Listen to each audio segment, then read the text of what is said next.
Foi tão vergonhoso, foi tão constrangedor ver aquele time podre jogando.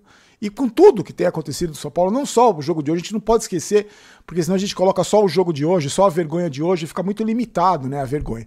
A gente tem que, e nós vamos conversar aqui alguns pontos com você, e a vergonha só não é maior que o ridículo, né?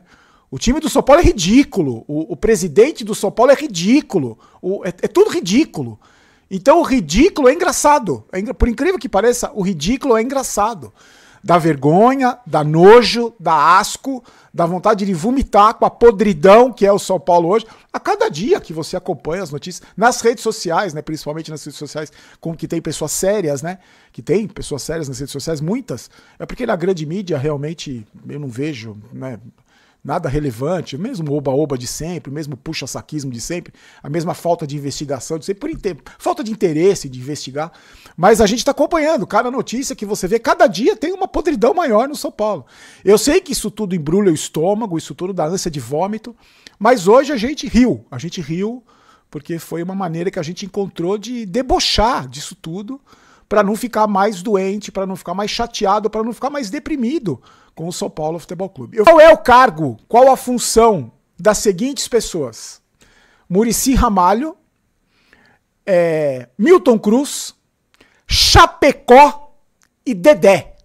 Porque esses, além deles, ainda tem o Rui Costa e o Boca de Farofa, que fazem o colegiado dos homens que mandam no departamento de futebol do São Paulo. Eu tô falando mais uma vez Boca de Farofa, porque ele é chamado assim lá dentro do São Paulo. Depois que aquele vazamento no grupo de WhatsApp da comunicação do São Paulo, que chamam ele lá dentro de Boca de Farofa, então, já que lá dentro chamam ele de Boca de Farofa, não fui eu que dei o apelido, se o diretor de futebol do São Paulo é chamado de Boca de Farofa lá dentro, então ele vai ser chamado aqui neste canal também de Boca de Farofa. Então eu queria saber, qual a função? O Boca de Farofa a gente já sabe, do Rui Costa também, que não é função nenhuma, é o buzina de avião, falaram que não serve pra nada, mas eu queria saber a função do Dedé, o tal do Dedé, e o tal do Chapecó, que são pouco falados, esses dois aí, são pouco falados, mas eles fazem parte do colegiado que cuida do futebol do São Paulo. Ou seja, eles também têm culpa, esses dois aí que nunca aparecem, que nunca dão a cara a tapa, que nunca tiveram a coragem, a dignidade de conversar com o torcedor. Esses dois fazem parte do colegiado que está destruindo e afundando e apodrecendo o São Paulo. E as respostas foram as mais bizarras, as mais divertidas, as mais engraçadas possíveis, desde o colocador de cone, o churrasqueiro, o cara que leva farofa no churrasco, porque isso a gente levou por um lado de brincadeira, de debochar desses caras, porque para as críticas eles não estão nem aí, para crítica, eles não querem nem saber, eles estão lá, não vão largar o osso nunca, eles continuam se aproveitando do São Paulo, não estão nem aí. Mas eu quero expor esses caras fazem parte do colegiado, Chapecó, tal de... Se ele entrar aqui, o Chapecó e o tal do Dedé, eu não sei quem são esses dois.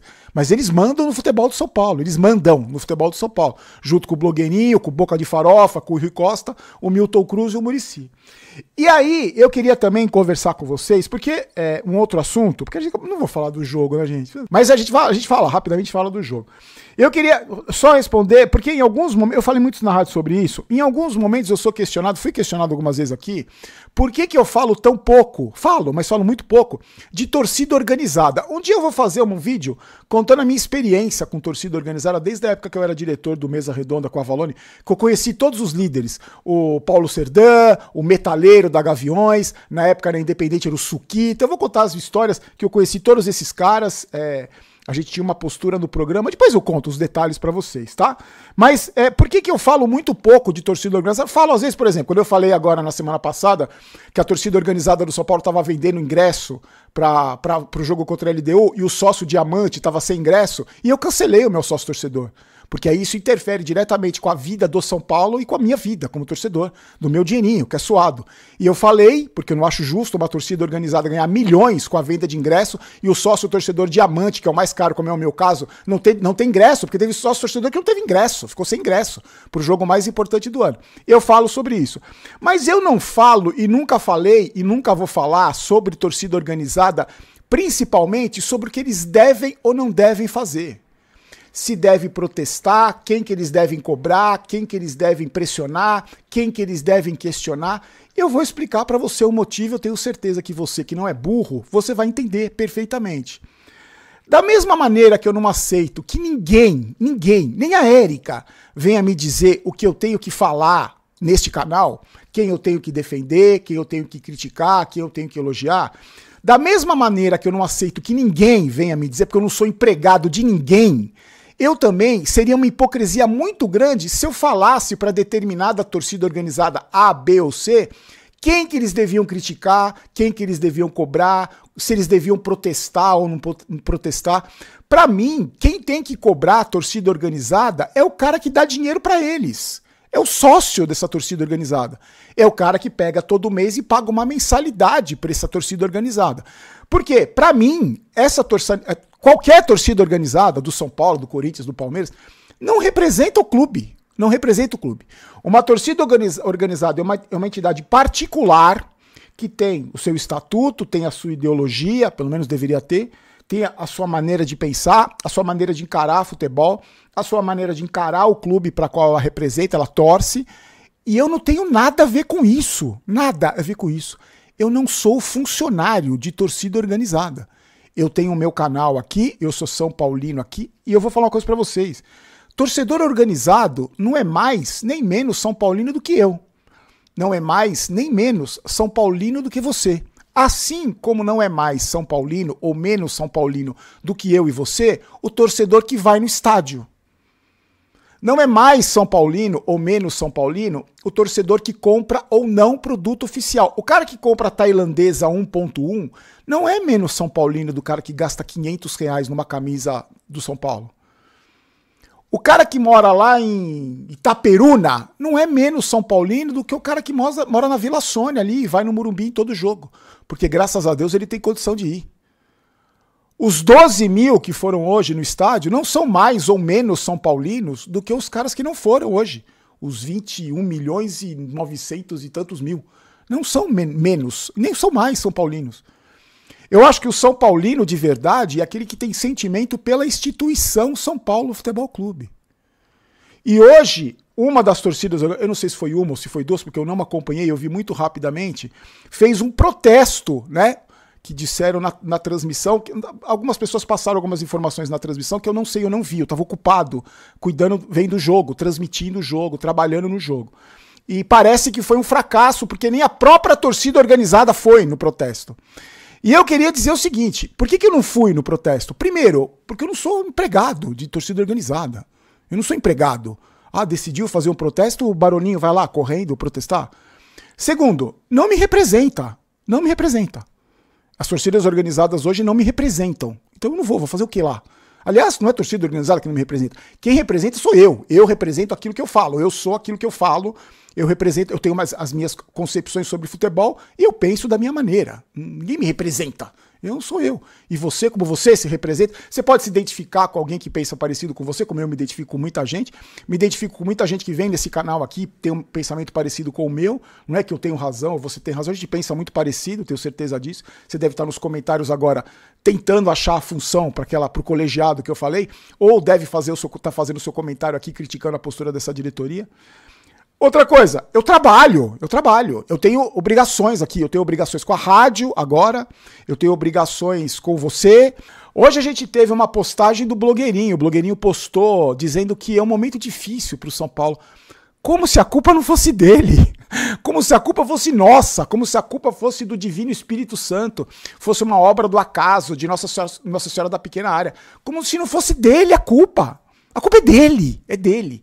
Ele é um dos culpados, ele, o colegiado, os outros que estavam antes dele, que é o mesmo grupo político, é sempre bom lembrar. Ele teve a cara de pau, fechou o comentário, ele postou isso numa rede social, porque ele só dá entrevista combinada, ele só dá entrevista onde a pauta é combinada, ele vai responder aquilo que... vão perguntar pra ele aquilo que ele mandar perguntar, então ele põe essa postagem lá e fecha o comentário, como se ele já tivesse feito a obrigação dele. Então, meus amigos... O que a gente viu hoje, o que a gente tá vendo, e eu vou falar mais, pra gente não ficar só no jogo, só nessa coisa nojenta que é o time do São Paulo, eu vou falar uma coisa pra vocês. Hoje a gente teve um ataque que é o sexto jogo do São Paulo, nos últimos 6 jogos fez 1 gol, o ataque. O São Paulo vendeu os 3 atacantes, né, por dinheiro de pinga, o Henrique Carmo, os outros meninos, Ferreirão, para trazer os Dineno e os Tapia da vida.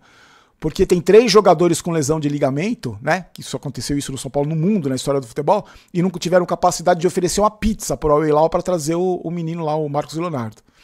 A gente teve hoje um jogador lesionado, um veterano, que veio se encostar aí para ganhar dinheiro e encerrar a carreira aí, que teve lesão muscular e provavelmente vai saber quando vai jogar agora. Mais um. A gente teve, vamos lembrar aqui, a gente tem 3 jogadores no elenco, 3, na minha opinião, que depois de sofrer uma lesão séria, nunca mais voltaram a jogar o futebol mais ou menos que eles jogavam. Não eram craques, mas jogavam futebol razoável e depois das lesões que eles tiveram, que foram diagnosticadas, vai saber como, que voltaram e se machucaram de novo, que nunca mais foram os mesmos. Eu vou citar os 3 para você. O Pablo Maia voltou bem, depois que ele teve aquelas lesões seríssimas que ele teve do músculo, de fratura. Voltou bem? O Pablo Maia voltou bem? Não sei, eu acho que não voltou. O Luan, você lembra a lesão que o Luan teve lá atrás? Ah, opera, não opera, é o músculo, é a perna. Não opera. O Luan voltou a jogar da maneira com que ele jogava em 2021? Ele voltou a jogar? E para encerrar essa história dos 3 jogadores, e o Alisson? O Alisson, depois que ele teve aquela lesão contra o Grêmio, que eu tava lá no estádio que ele teve aquela fratura, ele voltou a jogar o futebol que ele jogava na época do Dorival? Coincidência? Você acha que é coincidência isso? E eu vou contar o caso do Marcos Antônio. Um dos principais jogadores do São Paulo. Se transformou, né? É uma várzea tão grande que o Marcos Antônio virou o craque, o Zidane do time. O Marcos Antônio teve uma lesão muscular na coxa. Ele se tratou, se recuperou e voltou a jogar. Voltou a jogar e teve uma lesão muscular na mesma coxa. Ele teve o mesmo problema. Ou seja, ele não se curou. Ele foi colocado para jogar e não se curou. Sentiu de novo a lesão. Ficou mais um tempo parado. Ele jogou contra o Santos Futebol Clube na derrota do São Paulo por 1-0 na Vila Belmiro. 3 dias antes do jogo mais importante do ano para o São Paulo contra a LDU. Isso foi no final de semana. Na segunda-feira, os gênios do São Paulo colocaram o Marcos Antônio para treinar na chuva. Na quarta-feira, o Marcos Antônio ficou fora do jogo mais importante do ano do São Paulo, que custou a eliminação na Libertadores e milhões de reais que o São Paulo vai deixar de arrecadar. É coincidência isso? Você acha que é mesmo só a ruindade? Só o time é ruim? Você acha mesmo que é isso? Então, meus amigos, o que a gente está vendo no São Paulo hoje é que a gente vem alertando aqui neste canal praticamente desde que esse canal existe. Porque protesto aqui tem todo dia. Todo santo dia tem protesto aqui. E não é seletivo. Não é protestamos contra um e amanhã contra outro, mas poupamos esse, elogiamos aqui. Não. O protesto é contra todos. É de agora. Falando rapidamente do jogo, esse time vai lutar para não cair de novo, viu? Vai lutar para não cair de novo. Porque ainda faltam 10 pontos para os 45, para bater a meta de 45, 47 pontos. Você acha que jogando o que jogou hoje, vem jogando, você acha que vai conseguir? Será que já não é mais um grupinho de jogador querendo derrubar outro treinador? Querendo derrubar eu não digo, mas querendo... que não tem cobrança mesmo. Já demos aquele gásinho quando o Crespo chegou, como a gente faz toda vez que chega um treinador novo, e agora a gente se encosta aqui. É o Boca de Farofa que vem cobrar a gente. É o colegiado, é o tal do Dedé e do Chapecó que vem cobrar a gente. Vamos se encostar aqui. O ano acabou pra nós, como aconteceu no ano passado, lembra? Quando o São Paulo foi eliminado, que os caras falaram, pra nós o ano acabou. E pra nós torcedores não acabou, a gente ficou sofrendo até o final, sangrando até o final. Então, meus amigos, é isso aí. Mais uma vergonha pra conta, mais uma vergonha que não é só a vergonha dentro de campo. A vergonha dentro de campo pesa muito, que a gente sabe. A falta de qualidade desses jogadores podres que tem, os nojentos que tem o São Paulo, que são podres, que são asquerosos, que são jogadores que dão ânsia de vômito de ver vestindo a camisa do São Paulo. Mas a podridão é muito maior. É muito maior. E você sabe disso, eu não preciso dizer. Fiquem com Deus.